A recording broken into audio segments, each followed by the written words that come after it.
Hold on.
And we are back, everybody.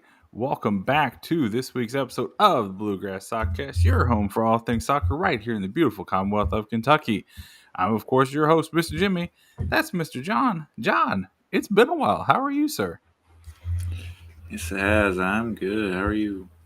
I'm good. I'm good. We are back here for the first show within a month. It has been quite a while, and I feel like we have a little bit to catch up on, right, Jon? Got a lot to catch up on. A lot of games, a lot of news.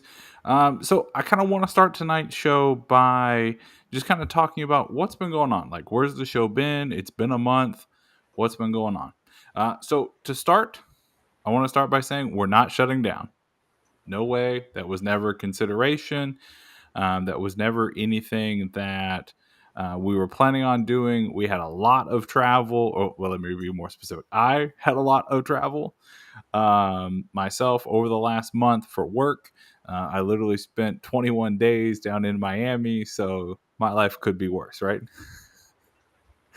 Jon has also been doing a lot of different things with schoolwork, as well as like work. So it's just been a lot of chaotic things that have been happening in the month of April, first half of May here. Gosh, it's already the 22nd of May. Jeez, oh Pete, Jon, can you believe it? No, I cannot. But it's going by quite fast. It is. It is. It is. Um, but we did make some changes while we were away. So we were able to add a couple of new writers into our show here. So you will start to see on our website already a couple of different articles from Bailey.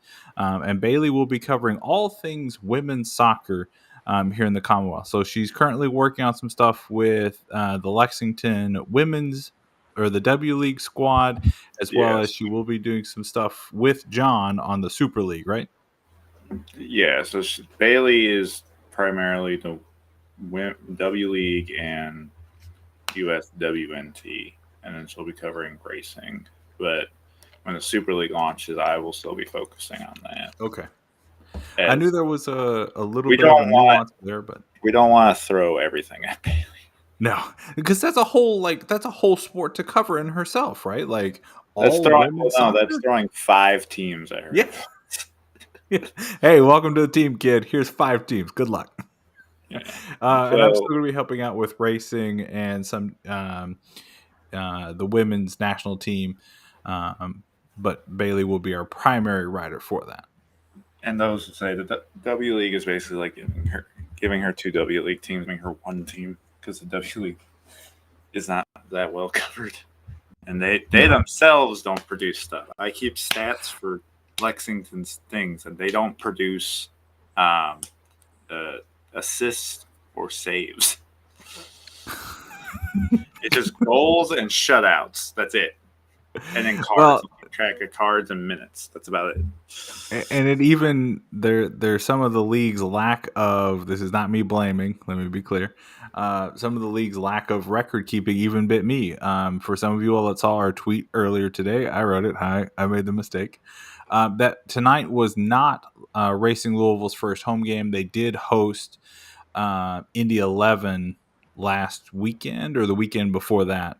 But on the website, it did say that this was that match was played in Indianapolis somewhere. So my apologies. Should have checked other sources. Went with one. That's what you get. So to all those young journalists out there, make sure you check at least 2 sources before you run with something. I'm sure our producer is going to pull his hair out because I just said that. But we also made another addition to the writing squad. We have added Justin Blair. John, which I didn't write this down. Which Cincinnati podcast is he on? Cincy Soccer Talk. Cincy Soccer Talk. So for all the FC Cincinnati fans, those Northern Kentucky folks, you may be more familiar with Justin's work. He is not leaving that show, so you'll still be on there and you'll still be able to enjoy his coverage of FC Cincinnati. But he's joining us to be writing a few opinion pieces as well as a few featurettes that we will have on our website as well. But John, it is a lot of new writers, a lot of new things that are happening. What are kind of your thoughts on the new additions that we've added to the team here? I mean, it takes a load off of us personally, but it's good to grow. I'll say this: if you are a college kid or a kid someone that wants to cover the college game, even if it's just a beat of your college, reach out to us. The college game is in particular very hard to cover because y'all lump 30 or like 25 games in the span of 2.5 months. Yup. And it's just not always realistic for John and I to try and cover as many teams as we did last year. I'm just saying right now with Lex, if I were to cover the Eastern D1 schools again, right, while the Super League is going on, while Lexington is hopefully in the playoffs, it would be chaotic. Yeah, absolutely. It would be mass chaos. And then, if I'm doing Lou City stuff, plus trying to, sorry, I'm also trying to do like 10 things at once here. Trying to do Lou City stuff, plus trying to do all of Western Kentucky, it would also be insane. But so, as John said, if you are a writer and there's some team that you would like to cover, send us an email. We still have that link at the top of our Twitter page, so you can click on the link, and it should be able to take you to the application still. We have made another change, and we're having some technical difficulties on that, so I will skip over the other change for now, John. But we will go on and we're going to start a new segment on the show. It's nothing new. We just rebranded. We're going around the Commonwealth, John. John, I want to start in Louisville because right now, Lou City is absolutely on fire. When we left them, they were playing great. Hold on, we'll get there. We're coming back, and they're still doing really, really good. 5-1-1 since our last show. You want to know You want to know where that tie and draw occurred? On the road. On the road, yes. That includes wins over. Sorry, not tie and draw. Do what? Oh yeah. USL League One. Geez, my brain. Lou City does have the victories over USL League One side Greenville in the round of 64 in the 32. Open Cup. 32. No, third round. Yeah, so 64-ish teams. That win was 3-1. They won on the road at Loudoun, 1-0. 6-0 over Hartford at home, and then 3-0 over Orange County at home before their most recent 2-2 draw with the Las Vegas Lights.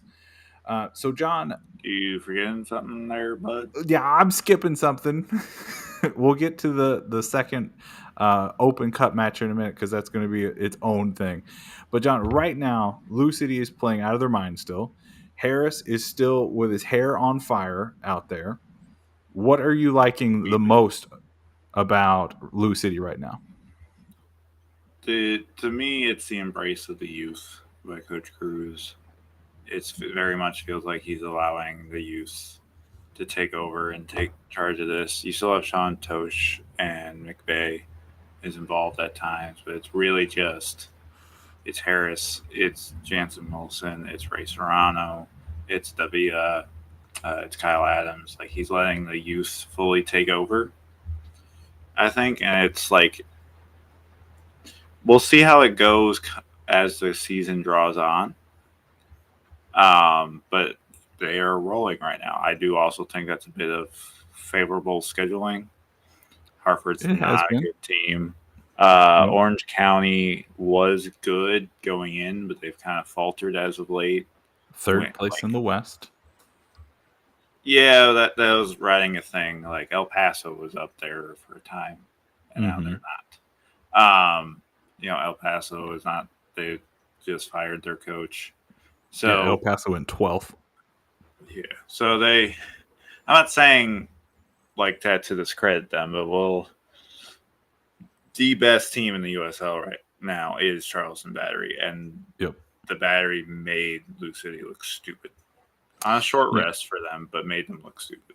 Yeah, that was not a good result. So coming after, that was the game after the Open Cup victory over, before? That was right after the Indy game on CBS. Oh, that's right. That was and the even that one. That was a great game on CBS for them. They lit it up and all that type of stuff.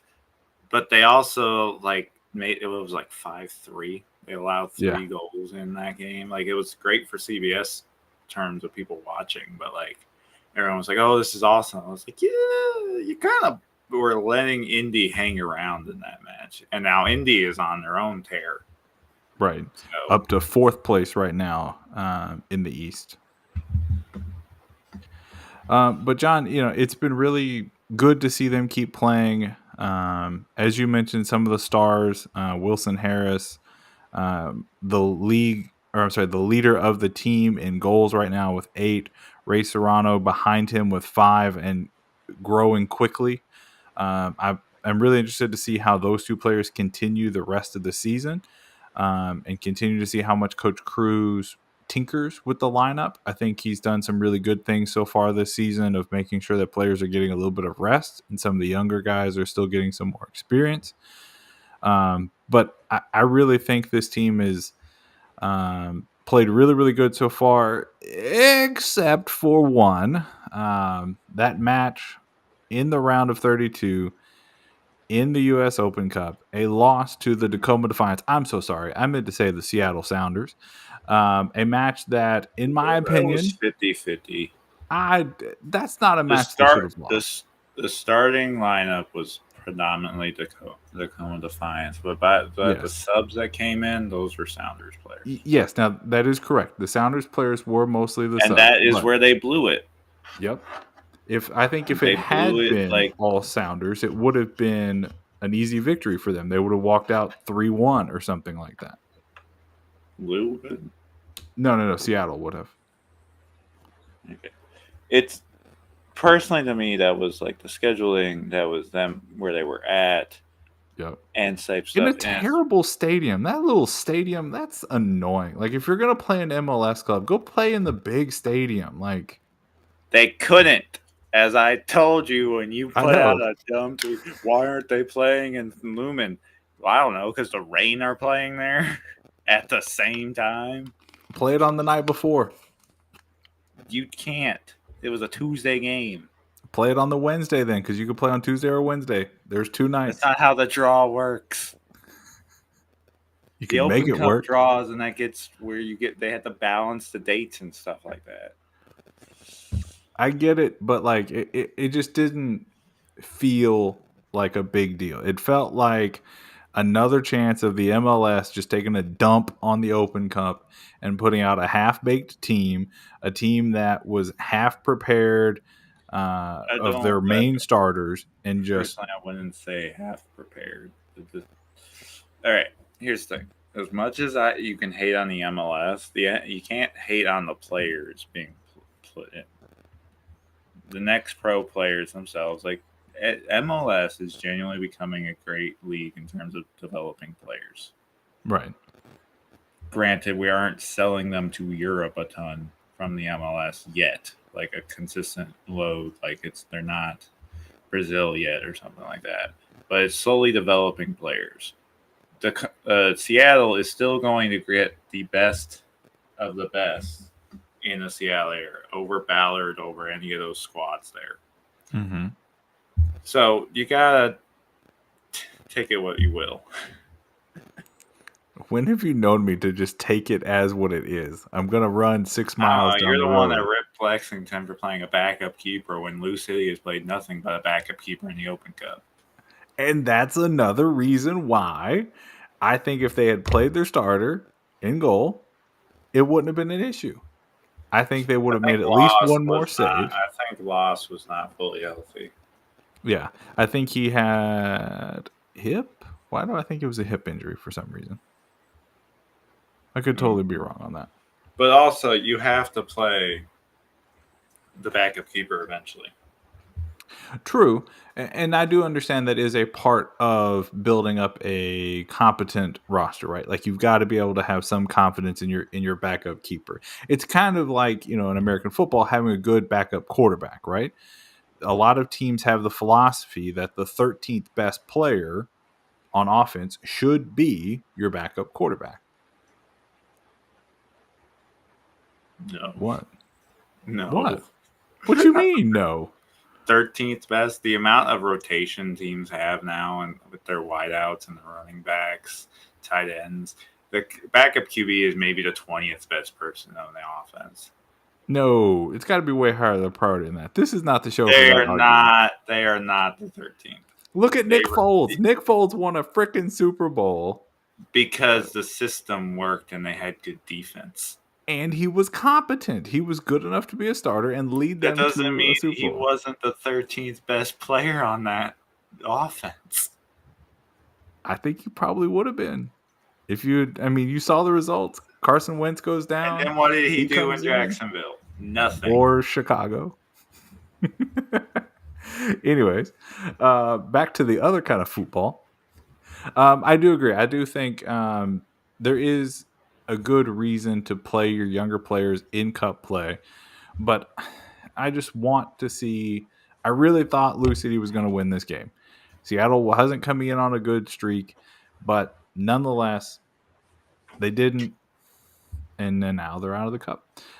Seattle, I have it pulled up here. Where am I at here?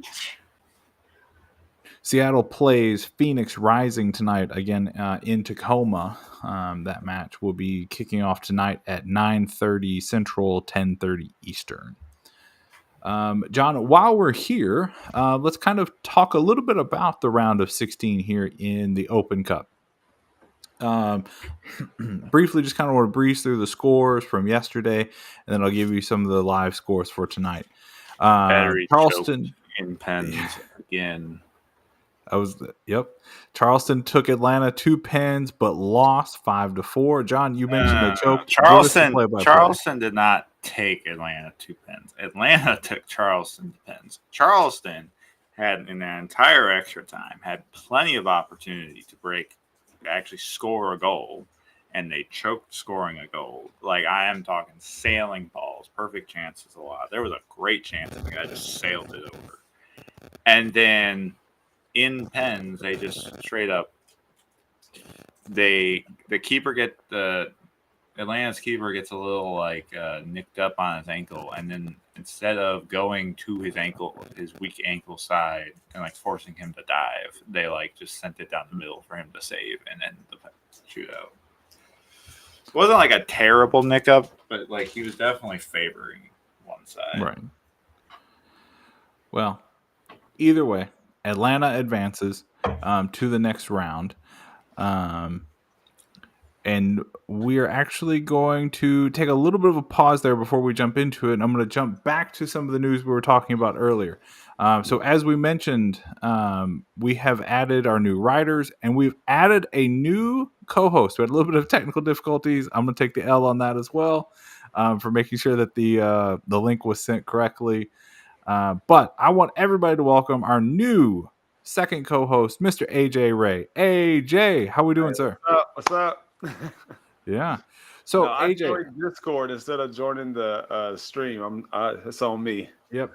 Well, I sent you the Discord link, so that's my bad. But we're here. Welcome to the show, AJ. Talk to us a little bit about your what do you do? Like, why are you on the show? I guess for soccer of some sorts. Um, Basically, I've played all my life through college. Tried to do the pro ranks and figured out that I was better off as a coach. So I've enjoyed youth soccer at the high school level so much right now, and I love what it gets to the game. And I've got involved with the club scene, the youth level, and still very much involved with it. Love being a fan of the game. Absolutely. So AJ, kind of talk to us about some of the reasons that you wanted to join the show here. I wanted to join the show because not only is it encouraging to hear to talk about soccer all the time, but you get to bounce ideas off of different people, and maybe that helps change perspective on things that you see while watching the game or while coaching the game. So it's a lot to learn from other minds of the game. Well, and speaking of which, you could not have teed me up better for the next segment, or for where we were a few moments ago when you joined here. AJ, we're kind of going through the Open Cup here. One of my biggest things about the Open Cup play, and my mind could be changed, but Jon is very fervent that I may be incorrect in this. A lot of these Open Cup teams don't play their starting keeper.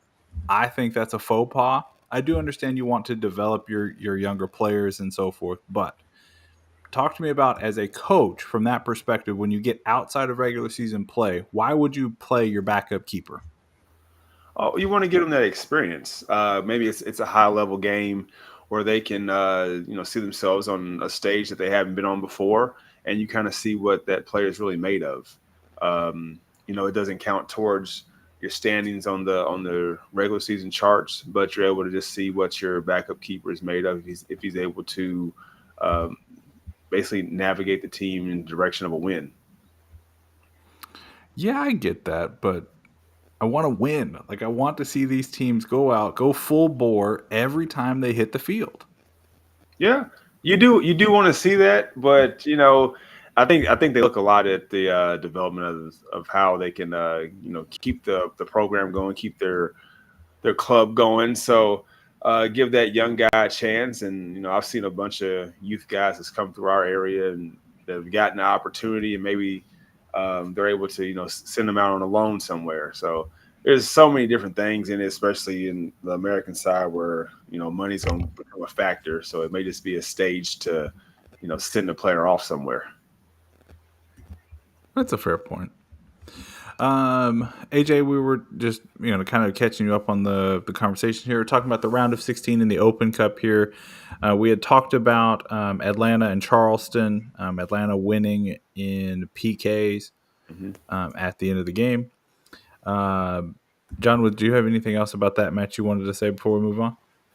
No, I'm good on that. We'll now move to New Mexico United, a 3-0 victory over NYCFC 2, the last remaining MLS Next Pro. I think I did all that right, Jon? Or MLS Next? Next Pro. Next is the Academy. Okay. The lone remaining MLS Next Pro team finally goes out. They got a red card in that match, and New Mexico United was just too much for them to overcome. Jon, any kind of notes from you on that matchup particularly? Nothing in particular. New Mexico or New York FC 2 wasn't a pushover because MIFC has a lot of COG in terms of their roster. Like their roster is really stacked, and they've developed a lot of good academy kids, partially because of the city group connection. So I think of all of them, they were some of the better teams in the tournament. Mm-hmm. But New Mexico United right now looks like the team to beat in the Open Cup. That would be awesome. That fan base down there just seems so excited and so ravenous. I would love to see them go as far as they can. We'll then shift over to what seems like a very one-sided match. Sporting Kansas City 4, FC Tulsa 0. We will talk about Tulsa here in a moment, but it'll be another team in Tulsa. AJ or John, any notes from that one? No, I didn't get to catch the game. Yeah, I didn't catch that one either. A very exciting match that ended very late last night, though, was Sacramento Republic 4, San Jose 3 in a huge, by league standings, you would call it a cup set. But to me, I think this is what should have been expected all along. Sacramento Republic got 2 very late goals, one in the 106th minute, the other one in the 107th minute to advance. Guys, either of you want to take this one? When you get Sacramento Republic in this kind of a tournament, they're always going to be hitting on all cylinders. What have we seen from them so far this tournament? This was actually kind of not par for the courses. They played a very different style, very more deep lying midfielders for them. So this was kind of out there for them, and it was high scoring, high attacking, and that's kind of the style they wanted to play. To your point, it wasn't a cup set. On paper, it was, but not like I believe the Republic were the betting favorite too by like Vegas and stuff to win. So by money lines, it wasn't upset. By on paper, it was. So absolutely, AJ. As a coach, when you're the upper tier team in a lower division facing a team who's a little bit lower in the standings from a higher division, how do you go about attacking that? And do you think that Sacramento has an opportunity to go on another run like they did a couple of years ago? Well, you look at it as from a sense of feeling like you deserve, like I belong in the same place that you're in. So you're coming in there with fire. It's probably coming from the coaches, the players. They're thinking, this is somewhere where, we should be recognized on this same level as well. So there's a bit of a psychological advantage almost going into the game, thinking you're the underdog. But it can get yourself mentally prepared for a win, but ultimately when you step onto the field, you still got to play ball. So it's good for getting you prepared for the game, but the game will still be the game once you step in there. Yeah, and I think for Sacramento, this is another opportunity to go deep in the Open Cup. They don't have to worry about Orlando City cheating anymore, not in this tournament at least. I think, John, you mentioned New Mexico United as the team to beat. I'm still going to put Sacramento Republic up there. The draw for the next round of the Open Cup will happen later tonight. It happens at 10? Sorry, John, I'm not looking at the screen. It happens at 10 p.m. Eastern because the Phoenix, the winner of Phoenix Seattle will be given a thing with all the other ones set up. Yeah, and with kind of those 4 West Coast teams kind of still out there. LAFC to easily dispatch Loudoun. That's nothing to really talk about. Loudoun's awful. LAFC 3-0 over them. But with LAFC still out on the West Coast, New Mexico United, Sacramento Republic, and then either Seattle or Phoenix, the winner of the 4 of them, if they're placed in the group together, is easily going to be the champion. Thoughts on that, guys? We need to see who comes out and how the draws are in the eastern side, in my opinion, first to claim a champion. Yeah. easily speaking too. Yeah, I mean, you've still got Atlanta. You would have supporting KC, Indy 11, who picked up the victory over Detroit City. Sorry, John, 3-0. Now you also have a reason to hate Indy 11. I don't hate the 11. Also, remember, mind you, anytime you say easily, the opposite happens. You said your Inter Miami would easily beat the Dynamo in the Open Cup final, and then what happened? I did, and they did not. Not even close. They lost. Thank you for that reminder. Yeah, you got to get on the Indy 11 hate train though. Yeah, we all hate Indy down here. Anyways, in other action happening right now, 73rd minute, FC Dallas 2, Tampa Bay Rowdies 0. A little bit of a surprise there, in my opinion. I would have thought Tampa would have came out at home with a little bit more firepower in that one. Guys, any thoughts on that one? You want to know how crazy this matchup is? It's the same with the Detroit game. Let me pull it up. I saw something where they're like out shooting FC Dallas by a ton. Shots, Tampa Bay 22, FC Dallas 5. Ooh. Shots on target, though, 5 for Tampa, 4 for FC Dallas. So it's a little closer with the shots on target. Possession heavily favoring FC Dallas, though. So is passes.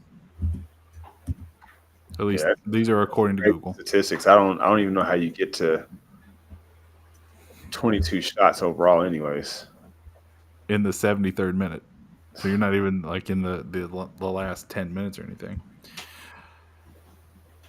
And then, guys, last matchup tonight, we've already kind of talked about it briefly. The Tacoma Defiance. Ah, dang it, I did it again. The Seattle Sounders hosting Phoenix Rising at 9:30 Central, 10:30 Eastern tonight. So, any preview of that one? I would imagine Seattle knocks them out, but that's just my opinion. John or AJ, any thoughts?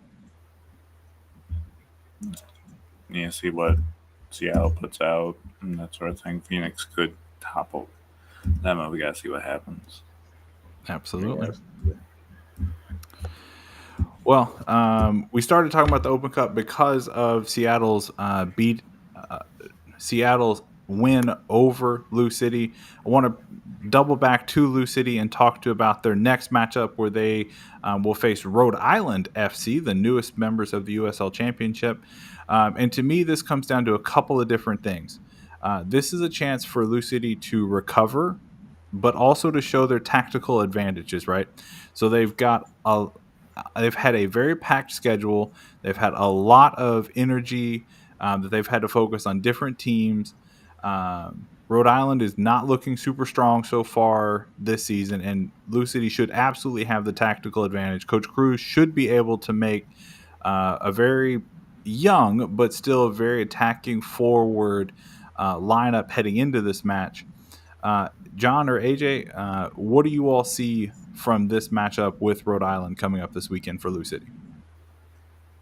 Yeah, I don't know much about Rhode Island. I know Louisville City, the depth, the amount of speed that we're able to bring just across the entire midfield, wingers and the attacking mids. It's a lot of pressure to put on the people. We've shown we've been. Obviously, but they've shown that you could say we're one state. They've shown they've been able to put a lot of pressure on guys, and once they're able to get up, it just keeps going. So I like the outlook of it.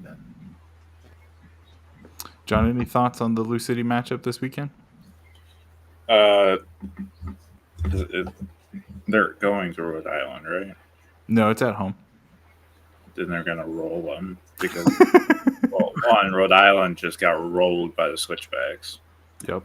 And Lou City is untouchable at home right now. Could change. This could be the game that changes, but they're untouchable at home right now. I shy away from making my picks because when I do, dear God, things terrible happen. But I do want to challenge. Just don't make a pick. Just make your thoughts and let it go, disappear into the woods. I like to hear a thought. I like to hear a pick just based on the Rhode Island, I'm just looking at Rhode Island, Sacramento Republic, 2-2 tie, and then you go from there. So for me, and that was an interesting result, right? AJ, if you're looking at it right now, was that matchup at Sacramento or was it in Rhode Island? I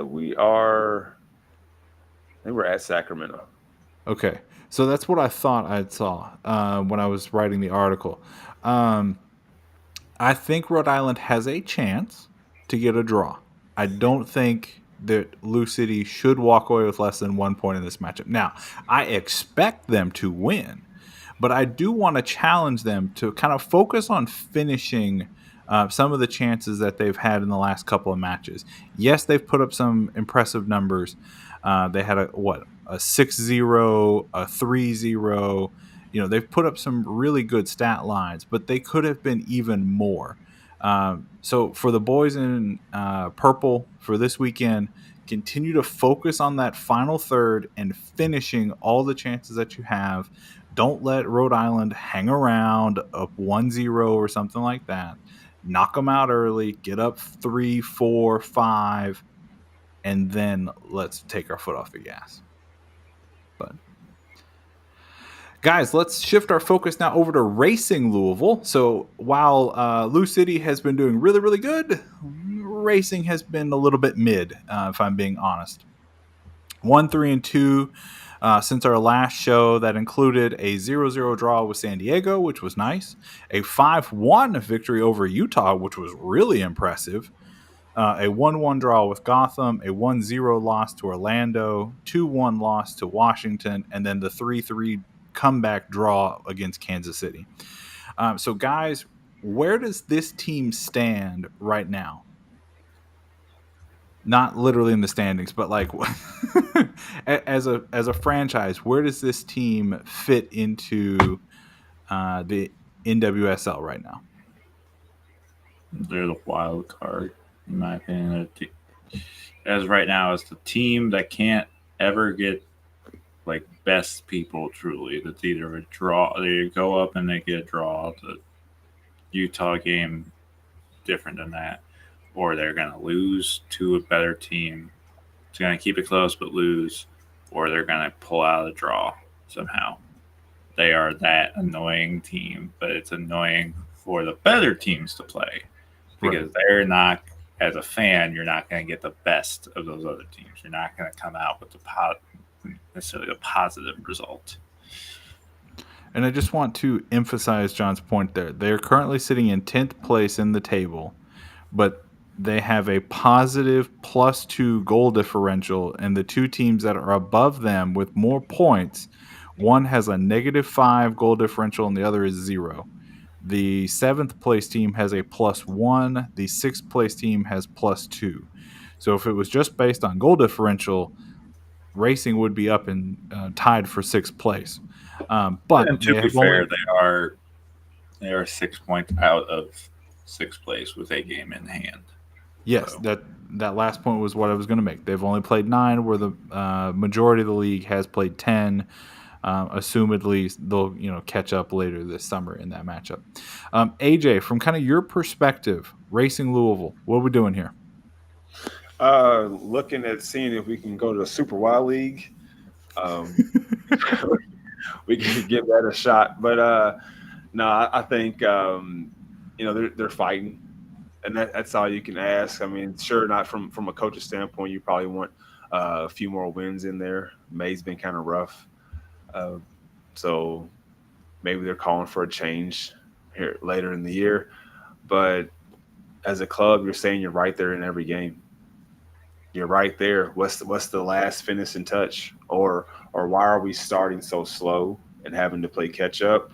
Or why are we out in front and then like taking the foot off the gas? Like those are the two things that this team's doing right now that makes them so annoying, as John says.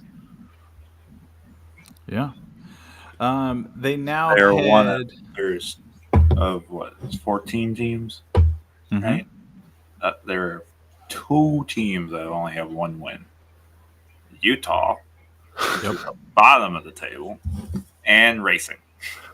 Yeah, and Utah, who has the by most far draws? It has to be Racing with 6. 6 draws in 9 games.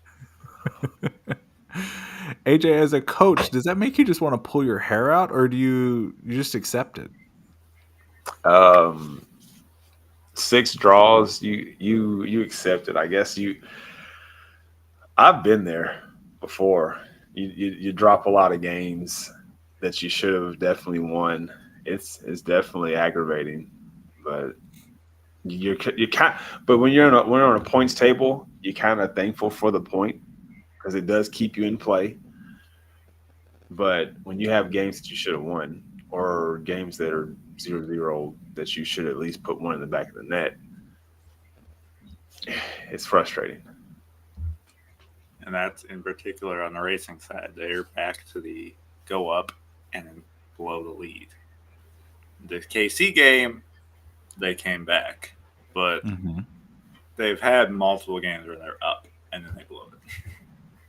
Yeah, and they easily, as you mentioned there, John, they could have easily dropped that match at KC. But to AJ, to your credit there, Coach Bev has the team fighting back.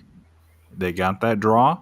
Now they head on the road to Chicago to play the Red Stars, who are currently in 5th place in the NWSL standings. 5-1-4 on their season so far, 16 points to Racing Louisville's, as John mentioned, 1-6-2 with 9 points. This, on paper, to me, has a 1-1 draw written all over it. Sorry, Racing fans. But do you guys think that Racing can go up there and get a point from the current 5th place of the conference standings? Oh, yeah, I think Racing can get a point off anybody. Mm-hmm. The point being a point, not 3 points. Yes. I need them to prove to me that they can get 3 points in this one and show that they can get a point. It's proven that they can get a point. Can they get the 3 points? Absolutely. It might be the game. It might be the turning point for them. So can they get 1 point? I think they definitely can get 1 point. Can they sneak and get an extra goal in there for a 2-1 victory? That's possible. It would be a big game for them to kind of move up in the points. So if there's any time to get it started, this would be the right game right here. It's a team that could be looking ahead, looking past you as well. So could kind of catch them off guard. Absolutely. And, Chicago looking ahead, as any Bears fan or as any other Chicago sports fan will know, that has happened from time to time. Racing is getting a big boost. News came out today. Forward Emma Sears signing a new 3-year contract with Lou City that puts her with the team through the 2026 season. The rookie star out of Ohio State has had a miraculous start to the season. Overall, guys, I think Emma has been one of the reasons that they've been able to spark some of these comebacks and get those draws. But as a 23-year-old breakout star with only 9 games in, was this a bit early to give her that long of a contract? No. No? No beginner's luck thoughts? I don't think it's beginner's luck. I think this was in the cards anyways. I don't think this is based off of, I think they wanted to give her a long-term deal. It was just figuring out the right amount of time and money and that sort of thing. I think they wanted to do this. I don't think this is like running off of that goal she scored or whatever. Like, it's very much like, this just gives me the vibes that this was predestined. Yeah, I think it's predestined as well. And I mean, she's played into it as well, but definitely predestined. It's almost like it kind of reminds me of how when Racing drafted the girl out of Louisville, Emma, I can't remember her last name. Was it Emma? Amina. Oh, Ekik?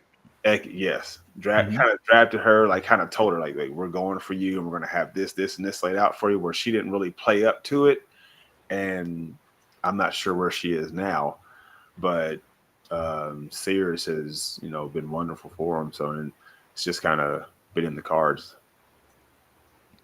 Just some stats to kind of back up what you all have said there. The Ohio native ranks 4th in the NWSL in shot creation per 90 minutes, 5th in goal creation action per 90 minutes, and 6th in shots on target per 90 minutes in the league so far. So she's already a top 10 player in some of the bigger categories for stats within the league and pushing towards the top 5 in all of those categories. But there what go for it, John. Sorry. I was saying well deserved. Absolutely. Minor score update. Tampa Bay did score a goal on a penalty in the 85th minute. 2-1 FC Dallas in that one. We will keep you all posted. But let's move on. And John, we're heading over to Lexington now. And John, I'm going to hit you with a curveball. I want to start with the Lexington women's team, who are on a great start to the season so far. For the women's the USLW League side, 2-0 so far with 2 big wins over St. Charles FC. John, what has gotten into this team this year that was not there last year? I mean, so far, not much. St. Charles is not. It's not. We rolled St. Charles last year. It's so far. Kaylee Fishneck is looking insanely good at the attack. It's a lot more of players being. I think it's a lot more from what I've had with my conversation with Coach Kirkup. There are players on this squad that are potential Super League players. They're looked at as that way, and so a lot of them are under prove-its, to my knowledge. Like prove-it kind of contracts or what? No, so they're prove-it agreements. Like okay. Coach Dickey is watching this squad as he should be, as Coach Bev should be watching Racing's W League squad. So I'm not saying like we're looking at starters or like stars. We're looking at probably depth signing pieces maybe on this roster. But there are people there that he's like, if you do well, I'll consider you. And the Super League is doing a thing where like you can have 5 players on your roster that are amateur, that keep their amateur status and that sort of thing, which could bring in some college kids, particularly probably in the spring. So I think it's that. I think a lot of this is that there is a lot of chemistry in the squad with Kentucky ties. There's a lot of transfers that came into Kentucky that are playing on the squad. There's a lot of current Kentucky girls playing on the squad. So I think it's just a mix of chemistry. It's all that type of stuff coming in. But we haven't played a challenge yet. Our challenge are Racing and Indy. So we'll see what happens when we actually play those teams. John, correct me if I'm wrong, and I think I am. Did Lexington sign that keeper from Northern Kentucky as well, or do we know where she went and is playing? I can't remember. She is not with us.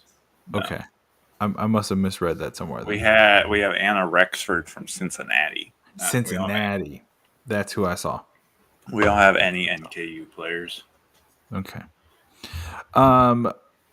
AJ, so with a team that is on a hot start like this, yes, they beat one of the worst teams in the USL, but still 2 big victories. How do you keep a hot start like that going from a coaching perspective?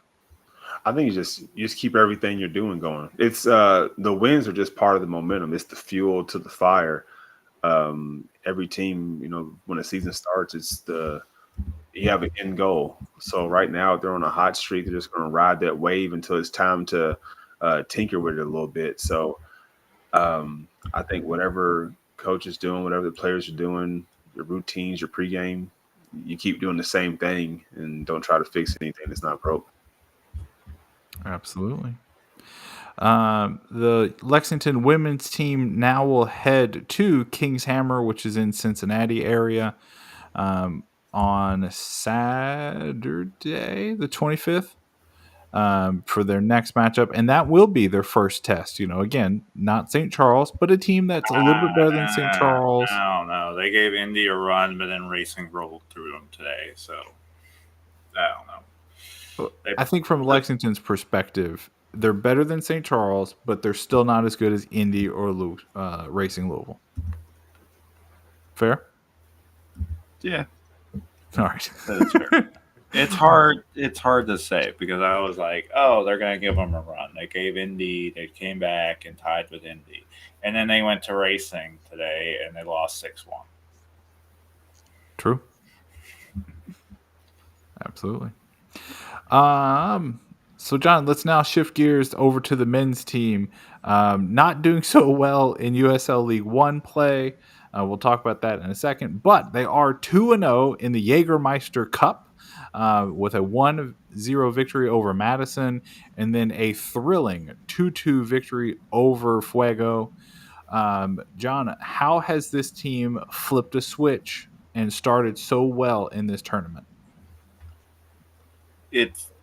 I think it's a mix of having the Madison game. I think in particular was a thing of mentality and resilience. Going down 2 men to win it kind of really turned. I think it just kind of reset everyone's mindset. Truly, I think it was honestly finally getting a rest.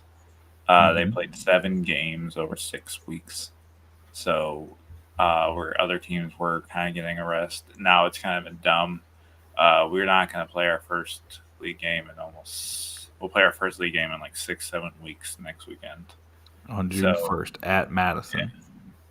Yeah. We're also about to enter a stretch where we don't play at home for 8 weeks. That's going to be tough. I don't think too tough, but it'll be okay. In general, we've always been in a weird state with every game. It's either injuries have plagued us, red cards, this sort of thing, that we've never been full strength. And I think we're finally getting to the point of full strength. So we still are dealing with injuries. We lost Mendez, who seems to be out, I would say out for a long period of time. That's why we brought in CC Uche. To my guess, that's why we brought him in, because similar to how we brought in Chico and Akbola was down for the year. The team is trying to mesh and gel really well. The Fuego draw is the biggest example of unluckiness I've ever seen. You watch the 2 Fuego goals that come off of clearances that literally just hit. The first one hits a Fuego guy in the chest. Yep. Like, it's the classic backline defender just turning and like, there's the ball, kick it as far out as you can, do your job of clearance, and it literally just hits the Fuego guy right in the chest. Like, yep. Perfect for him.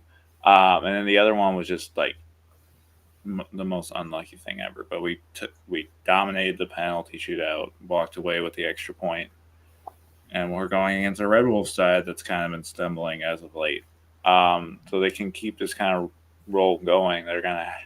They could have 8-7 points and be on top of the table.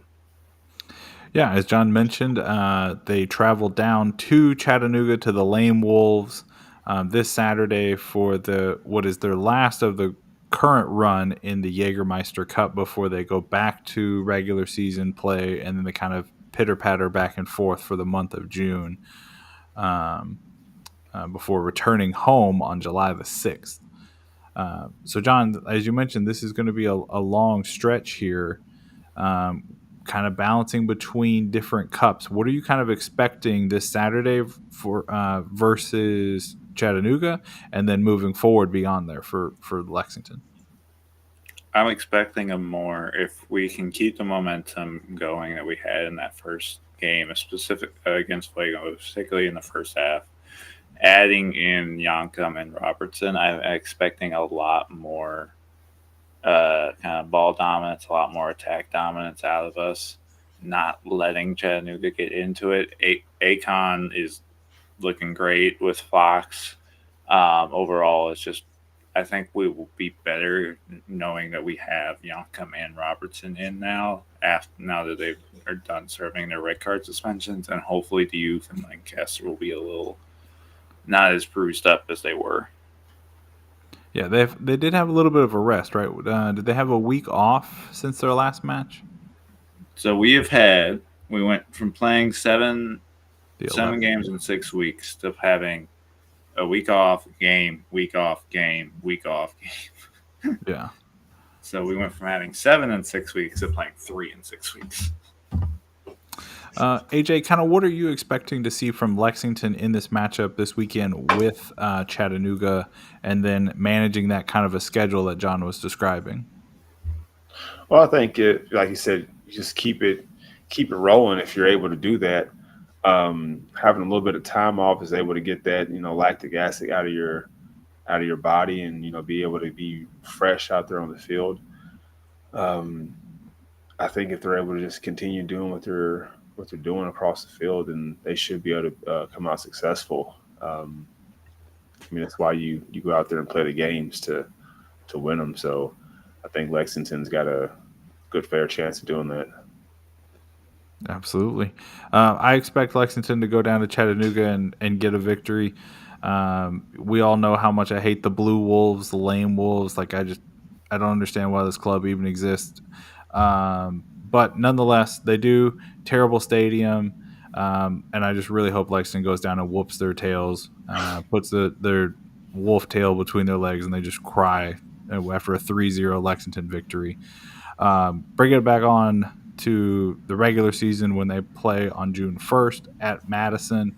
I think that'll be more of a challenge for Lexington. But I think they go down and they just stomp a mud hole in Chattanooga. Jon shakes his head. I actually like Chattanooga's stadium, though. That's the one you can see from the interstate, right? It's the newer. You can see it from the interstate. It's taken 5 years to build. They still do not have grass situation. They don't have. It's been built for 5 years. They've been building it for 5 years. They don't have locker rooms or bathrooms. How do you not have bathrooms? That's the part that kills me. They still are using porta potties.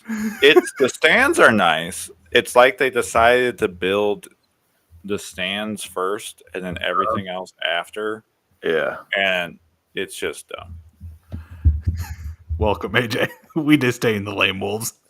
Oh, but I just always I've always seen the stands from the interstate, and I was just it's aesthetically pleasing on the outside. That's about it. When you get into the nitty-gritty details, it is not that great of a stadium right now. When it's finished, I think it'll be fine, but it's taken 5 years to build. Yeah. If there are any hiccups in Lexington Stadium, Jon, those fans are going to be all over us. Well, no. If there's any hiccups, it's going to delay it maybe a month. We're not going to be like, oh, let's play in a half-built stadium for 3 seasons. Yeah, Lexington's whole campus is going to be nice once they get finished with it. I haven't had a chance to make it out to see the practice facilities. Jon, I know you have. AJ, have you seen the practice facilities? Yeah, are they really nice? Oh yeah, there's is it 9 turf fields that are out there right now? Dang. No, it's 7 to 9. I think it is. It's in that realm. It's somewhere around there. Where there's quite a bit of turf fields that are out there. Just the academies are just playing on them right now. Of course, parking lot's not going to be finished for a while, but the stadiums look like they're starting to bring things up. You can see it from the interstate as well. So I don't know what the plans are with that. Go stands first on one side, like Chattanooga. The potential is there to pull Chattanooga. I do know that the scoreboard has to point away from the interstate, or that makes sense, right? From a safety perspective. There was something with the zonal approval that the big scoreboard, because it's going to kind of be like a youth thing. They're going to have kind of like Lynn family. The scoreboard it can't be pointed right at the interstate. I get that. That actually makes a lot of sense. Good on you, Chad. I think the stadium is running like perpendicular. Yeah, it's perpendicular to the interstate, anyways. They can kind of do like the maybe the U of L Lynn Stadium, like across from it, maybe. I think. But yeah, the whatever their name is, Lynn Stadium, not Lynn Stadium. Lynn's family. That is the most confused. Yeah, that when I started like looking more into soccer in the state, I was like, wait, they play at the same stadium? No, different, same family, different stadiums. Michael pointed out, I just want to address that. Chattanooga had to delay 2 games to work on the stadium. Was that this season, John? It Do you know was the anything about that? grass. It was the grass. The grass was not ready. This is why Union Omaha has both why Chattanooga has played so little league games and why Union Omaha has played so little league games, and like it affected Charlotte too. But the grass wasn't ready because it was too cold of a winter apparently, and they didn't plan for that. Do better, Chattanooga. Yeah. Speaking of doing better, final FC Dallas 2, Tampa Bay Rowdies 1. So now we will eagerly await the start of the final matchup at 9:30 East or 9:30 Central, 10:30 Eastern between Phoenix Rising and Seattle Sounders to close out this round of the Open Cup. But guys, let's go on and drop down to the UPSL.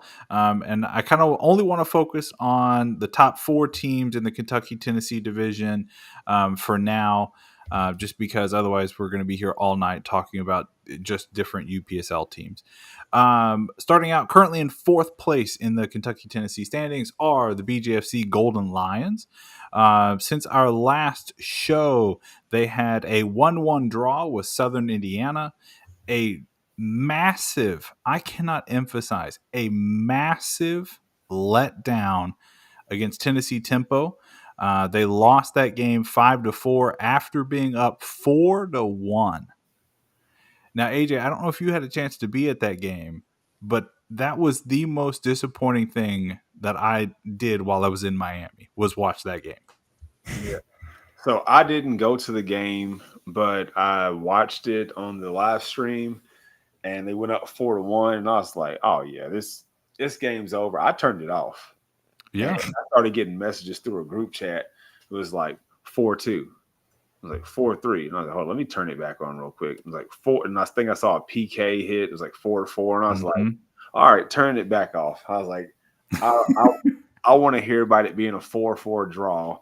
And that's it. And then it got around this 5-4. But I mean, it was just a terrible letdown.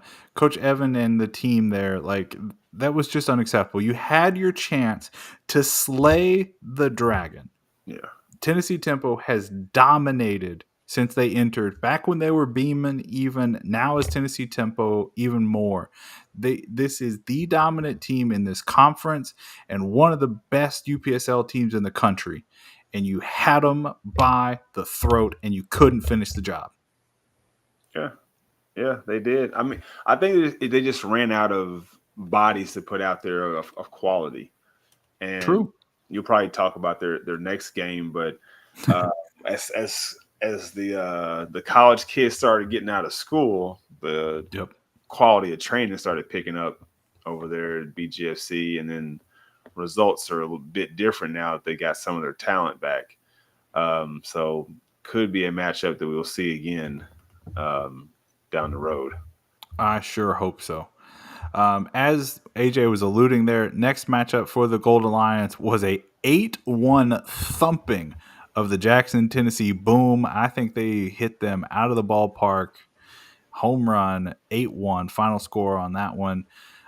They then returned home for a highly contested, one of the most anticipated matchups of the season, them hosting new inner city rival FK Han.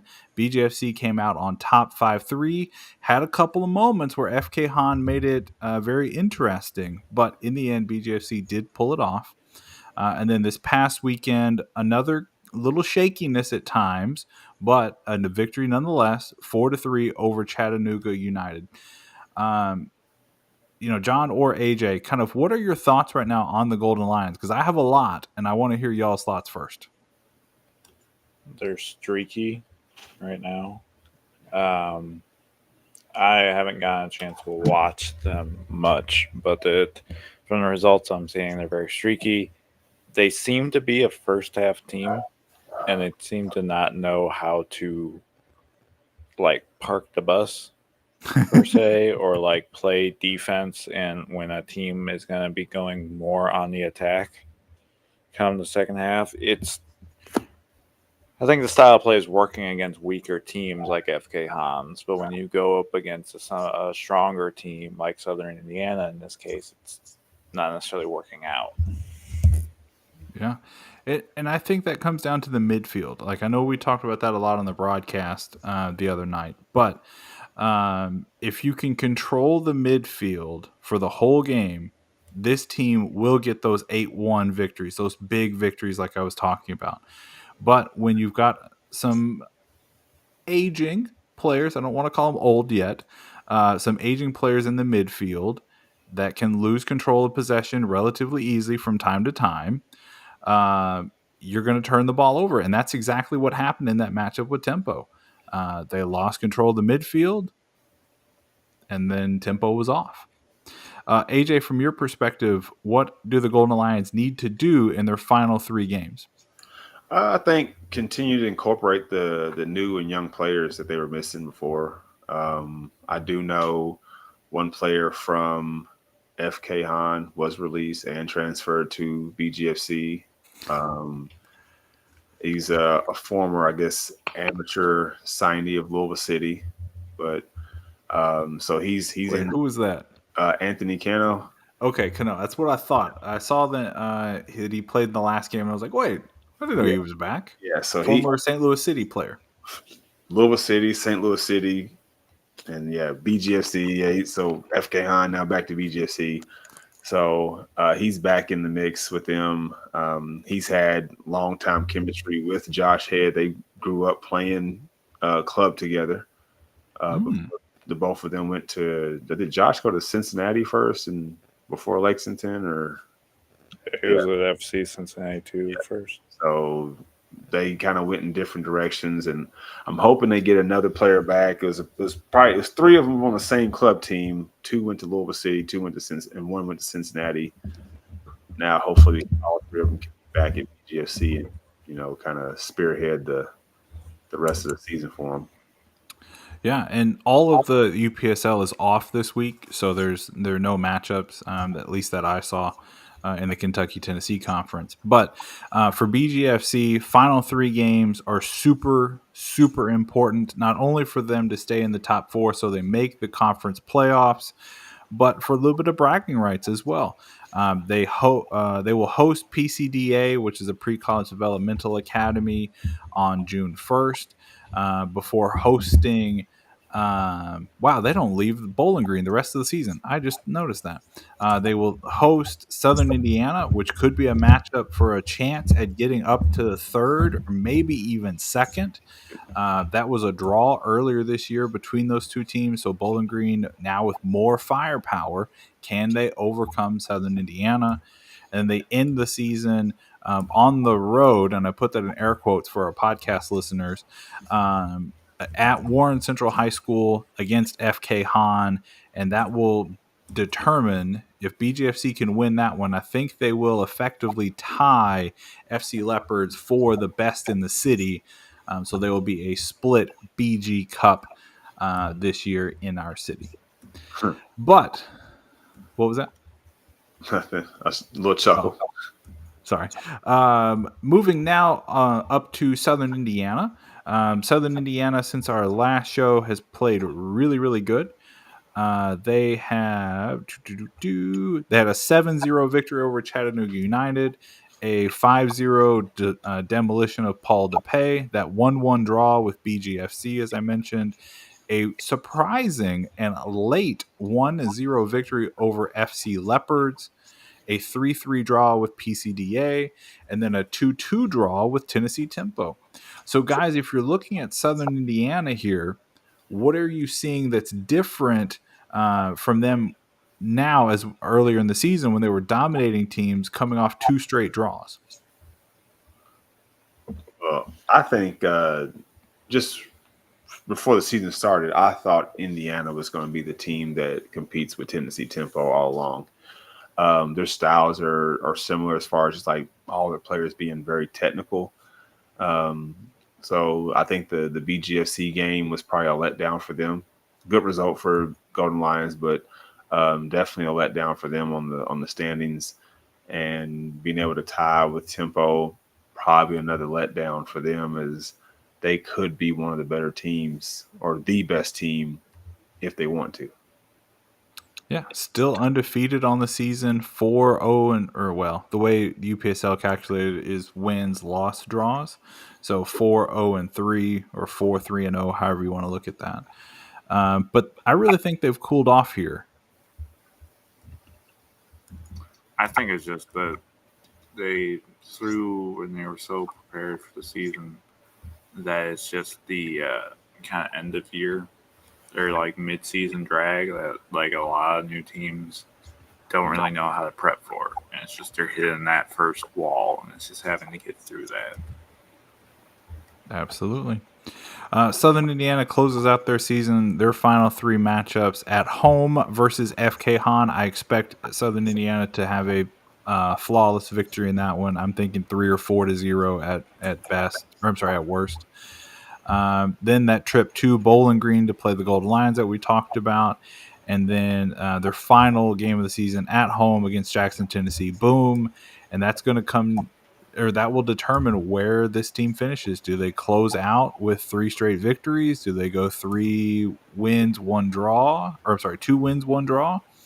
I really think that Southern Indiana is still one of the top 4 teams in this conference, despite those last 2 draws.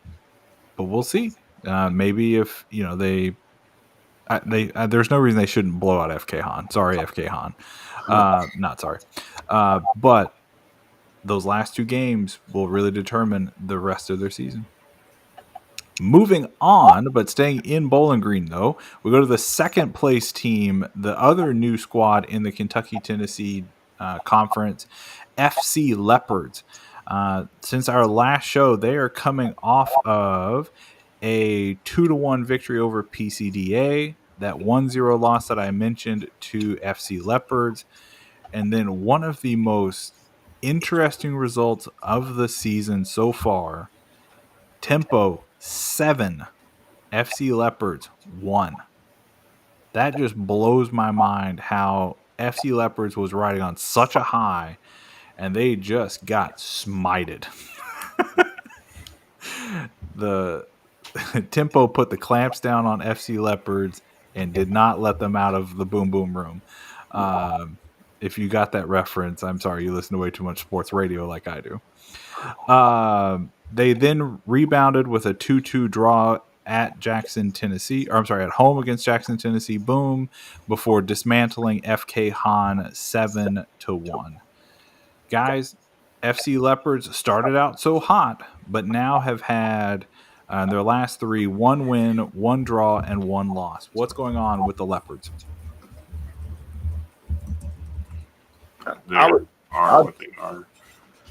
What'd you say? I would just like to say that playing Tennessee Tempo is different. If you don't have, they have experience not only from collegiate players who are currently playing, but former collegiate players. They have former pros on the team, so their experience is totally different. Leopards don't possess that many experienced players. There's high school players. There's potential collegiate players who didn't play in college, but they had the potential to play. So just playing against experience, it shows once you get onto the field. I think the bigger letdown to me, besides 7-1 in Tempo, I think tying Jackson Boom 2-2 is probably the bigger deal there. You're supposed to pick up 3 points. That's your opportunity to distance yourself from Golden Lions, just in case there's like a tiebreaker for that 4th spot. You want to distance yourself, and that's a letdown tying the Jackson Boom. Absolutely. FC Leopards, things don't get any easier for them. Their next matchup at home with Tennessee Tempo. Does this game being in Bowling Green make a difference for Leopards? And maybe they can somehow get a draw out of it, similar to how Southern Indiana got a draw with Tempo. And then they end their season at Chattanooga United. They end their season probably first out of all the teams in the conference. They end on June 15th. So they'll have quite a bit of a wait before the playoffs, assuming that they can make the conference playoffs. But guys, let's move to our final team here. The number one team, still undefeated, the undisputed heavyweight champion of the Kentucky-Tennessee Conference, the Tennessee Tempo. Since our last show, they had a 2-1 victory over Chattanooga United, 3-0 over Paul DePay. That 5-4 rousing comeback. I don't know what Coach Giff said at halftime to those boys, but holy smokes, they came out, dominated the midfield, and just put all the pressure on the Golden Lions in that second half and got that victory. They followed it up with that 7-1 thumping of Leopards. They did have a postponed match with PCDA. That game will be played later this season. And then they had a 2-2 draw with Southern Indiana. So, guys, still undefeated. 3 games to go for Tempo. Again, that PCDA match will be remade, and then they will, as we mentioned, play FC Leopards here, and then they will host Chattanooga United for their last game on June the 8th. So they will also be in a situation where they'll have a long wait before the playoffs, the conference playoffs start. Guys, what are your thoughts right now on Tempo? They're a team of titans in a land of normal people. Well done. Well, good Tennessee reference. Yeah, that's really what it is. And when I played for Golden Lions, was that 3 years ago? We played Beeman. It's different. It's I feel like I can hold my own, but when it's 11 people out there, and if I were to call myself a Titan out there, and they're all Titans, and it's just different. It's a different game. So, who'd you say they're coming to Bowling Green to play? FC Leopards next weekend. FC Leopards next weekend. 5-0. 5-0. Wow. It's not going to get better. It's a different. So, as a former player there, AJ, what does Tennessee Tempo do to you to kind of change the game? It's their I think their chemistry, because they have a way of just knowing when to just control pace. And when you have now coming back to UPSL, no matter how much you try to pressure somebody who's already played at a higher level, that pressure is not felt anymore. So you can press me. I'm just going to take my time. I'm going to turn. I'm going to make a correct pass. And they just control the tempo. They control the tempo of the game so well that there's not much you can do unless you have the caliber of players with their experience and their poise to match. Absolutely.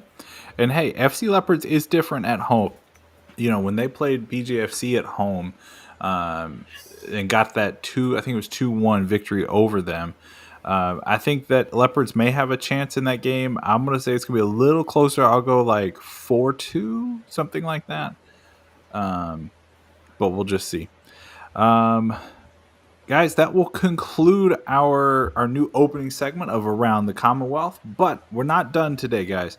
There is still one more thing that I want to do. We're going to have another new segment here, and we're going to call this one The Larger Picture. Yeah, that title may change, but it's called The Larger Picture for this week. John, you brought up an article to our attention. What in the world is going on between the Tulsa Athletic and the NPSL? I don't know all the full nits and gritty, but basically, Tulsa Athletic is the reigning champ of the NPSL, which is one of the 3 national D4 leagues alongside the UPSL and USL2. you could argue different things. They're one of the better leagues. Let's be honest. It's hard to argue what the top D4 leagues are. Anyways, they recently moved into a new stadium, which the NPSL claims does not meet their stadium standards. They went on a lengthy Twitter rant, like citing all these type rules and stuff, how it does meet the standards, and now they're threatening legal action, and then the NPSL suspended them for this year. And that's basically it right now, because Tulsa Athletic is not commenting due to it being a legal matter now, and the NPSL has also been very quiet. Yeah, it's just a weird situation. And Jon, do you know what was so egregious about their current stadium? Nothing. There's nothing egregious about it. It meets all standards by the way I read the rules and the way they have presented it. I've obviously not been out there, but to my knowledge, there's nothing wrong with it. It's actually quite a nice stadium. It's very reminiscent of like very lower level ground, like low level grounds in like England. Yeah, because it's nothing fancy, right? Like, okay, I'm gonna give some flowers to Chattanooga. It's not as nice as that stadium, but it is a good, like Jon said, a lower league stadium. Uh-huh.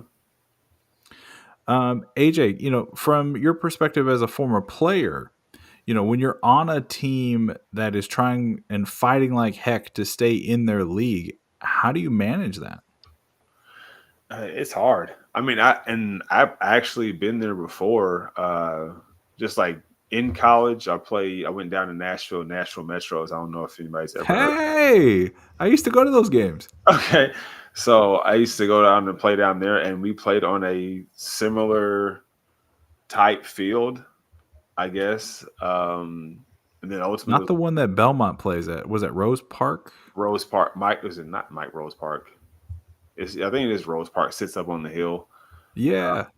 But yeah, it sucks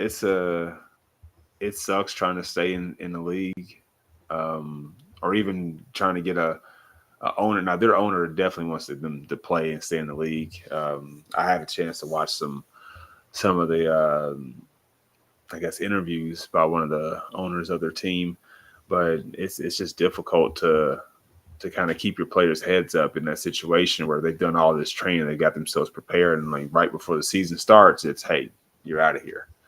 Mm-hmm. So it's hard to know what to do in that situation.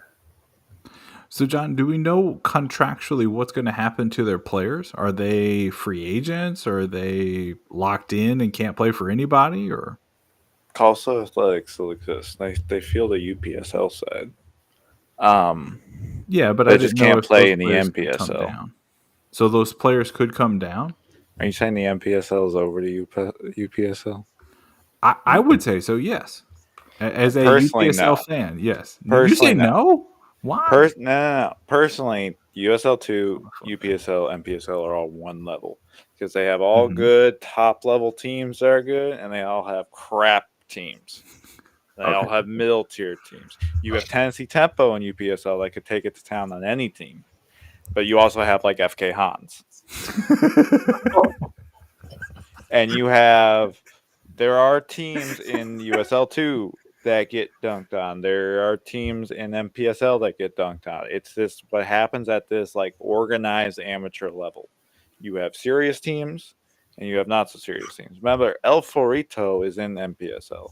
That was that burrito shop that had that magical run in the Open Cup. I remember that. Vermont Green are in USL2. Like there are good teams. There are good quality teams at the top of each three, and then there's very bad teams at the top. It's because it's the weird level that you're in. So I can't say, oh, this league's better than the other, really, personally. Now I'm over here like trying to figure out like which league is better, in my opinion.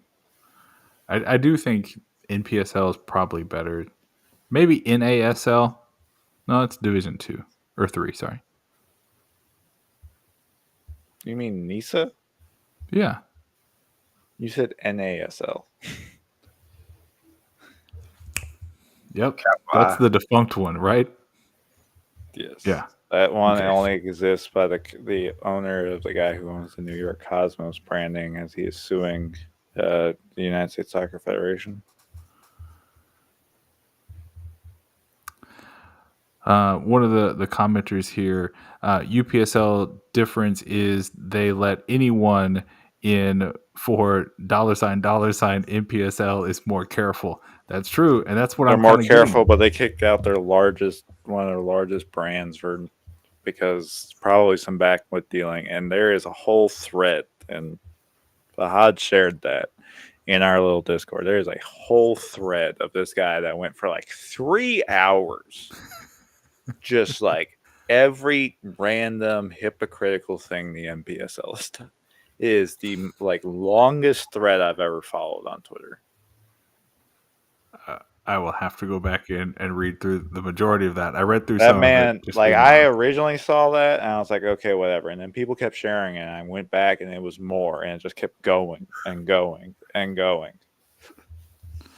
Well, guys, last question I want to talk about with Tulsa here.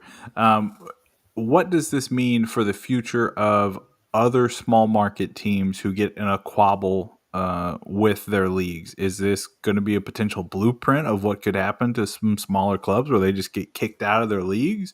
Or do you think this is just kind of a one-off? One person's mad at another, so they said bye. Sounds like it. The one owner, the interview I watched, he said, if it's personal, keep it personal, but don't take it out on the team, don't take it out on the community, don't take it out on the fans. So it sounds like there's something else that's going on. They're maybe masking it as a stadium issue, but for the public, for what we can see, there's no issue there. Anybody who's tried to follow up with NPSL, it's when are you going to tell us the truth? Yeah, when are you gonna tell us the truth? And that will be the question that we leave the show on tonight, folks. So, for everybody out there watching us, we really appreciate. We have a couple of things that we want to talk about before we get off here tonight. We have a Buy Us Coffee account that is now in front of AJ's face. Little QR code there. If you want to donate to the show, we'd very much appreciate it. We keep the show for free, and that's how we can do it, is by your gracious donations. Also, make sure that you are following us on our website. We keep it rolling down here on the bottom. That's where all of our articles are written. That's www.bgsc.show. It's the best way to keep up with our show. Make sure you're following us on all of our social media sites. I'm frantically trying to find all of them. It's been a while. We have our Twitter at BG Soccercast. One of the best ways for you to keep up with our show is on there. We also have our Instagram, where we create some really cool graphics, especially if you just want like one graphic to catch all of the results from the past weekend. We make sure to have you covered for that. And then we also have our YouTube channel for you to follow. All of those handles at BG Soccercast. Speaking of YouTube, if you're looking to watch the show, we always keep it streaming on YouTube, Facebook, and on X. So make sure that you're watching on there as well. We have our podcast. We upload on Apple. So if you're an Apple listener, you can scan that QR code and get all of our great content there, as well as on Spotify for the QR code for that. And surprisingly, our most popular site, iHeartRadio. We appreciate all our listeners on iHeartRadio, but we always appreciate anybody who's always watching and listening on the show. I'm Jimmy. That's Jon. That's AJ. And we will see you